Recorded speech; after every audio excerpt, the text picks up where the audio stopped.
The Wolf and the Seven Little Kids. There was once on a time an old goat who had 7 little kids and loved them with all the love of a mother for her children. One day she wanted to go into the forest and fetch some food. So she called all 7 to her and said, "Dear children, I have to go into the forest. Be on your guard against the wolf. If he come in, he will devour you all, skin, hair, and all. The wretch often disguises himself, but you will know him at once by his rough voice and his black feet." The kids said, "Their mother, we will take good care of ourselves. You may go away without any anxiety." Then the old one bleated and went on her way with an easy mind. It was not long before someone knocked at the house door and cried, "Open the door, dear children, your mother is here and has brought something back with her for each of you." But the little kids knew that it was the wolf by his rough voice. "We will not open the door," cried they. "You are not our mother. She has a soft, pleasant voice, but your voice is rough. You are the wolf." Then the wolf went away to a shopkeeper and bought a great lump of chalk, ate this and made his voice soft with it. Then he came back, knocked at the door of the house and cried, "Open the door, dear children. Your mother is here and has brought something back with her for each of you."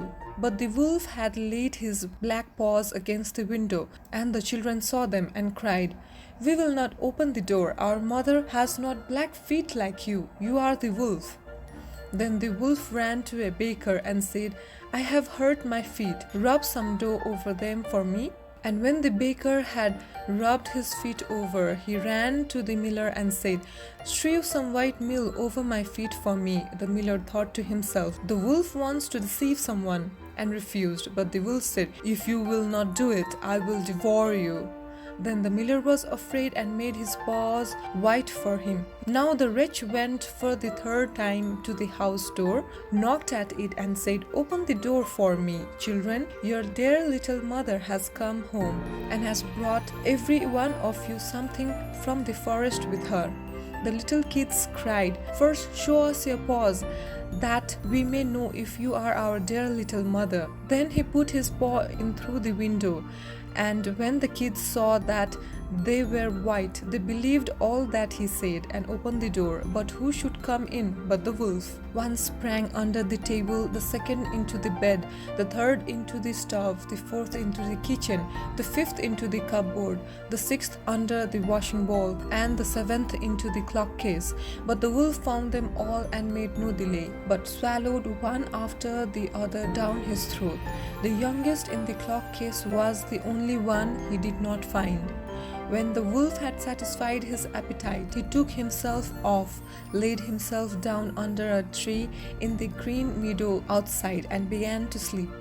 Soon afterward, the old goat came home again from the forest. Ah, what a sight she saw there! The house door stood wide open, the table, chairs, and benches were thrown down, the washing bowl lay broken to pieces, and the quilts and pillows were pulled off the bed. She sought her children, but they were nowhere to be found.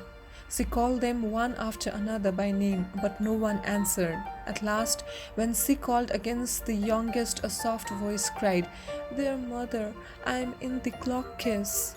She took the kid out, and he told her that the wolf had come in and had eaten all the others. Then you may imagine how she wept over her poor children. At length in her grief she went out, and the youngest kid ran with her. When they came to the meadow, there lay the wolf by the tree, and he was snoring so loud that the branches shook. She looked at him on every side and saw that something was moving and struggling in his stomach. "Ah," she said, "is it possible that my poor children, whom he swallowed down for his supper, can be still alive?" Then the kid had to run home and fetch scissor and a needle and thread, and the goat cut open the monster's stomach.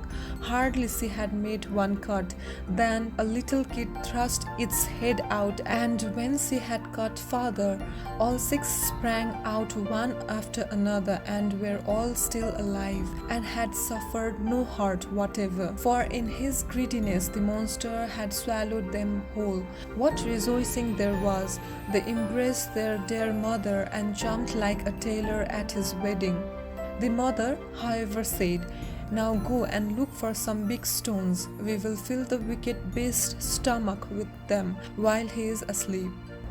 Then the 7 kids dragged the stones thither with all speed, and put as many of them into his stomach as they could get in. And the mother sewed him up again in the greatest haste, so that he was not aware of anything and never once stirred.